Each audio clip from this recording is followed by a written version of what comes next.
Praise the lord. April 10వ తేదీ 2000. ఈరోజు దేవుని వాక్యం.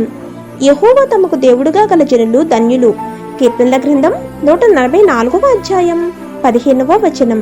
ప్రియమైన సహోదరి సహోదరులారా, మన కోసం తన ప్రాణాలు సహితం అర్పించిన దేవునితో ప్రేమలో నిలిచి ఉండడం మనకు దేవుడిచ్చిన గొప్ప వరం. దేవుడే మనలను కాపాడుతూ ఏ కీడు మనకు రాకుండా క్షేమంగా జీవింపచేస్తున్నాడు. ఇంత గొప్ప దేవుని పిల్లలుగా మనం ఉండుటకు కృప చూపిన దేవుడు స్తుతినొందునుగాక. దేవుని వాక్యం ఈ విధంగా చెప్తోంది: యెహోవా తమకు దేవుడుగా గల జనులు ధన్యులు అని. మనం ధన్యులమై ఉన్నాము. ఆయన మన పట్ల చేసిన కార్యాలు తలుచుకుంటూ ఆయన్ను స్తుతించవలసిన వారమై ఉన్నాము.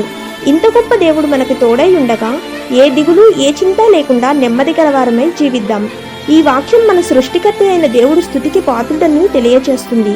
గనుక దేవుణ్ణి స్తుతించు వారమై జీవిద్దాం. దేవుడు గొప్ప రక్షణ హస్తం మనకు తోడై ఉండునుగాక. ఆమేన్. God bless you.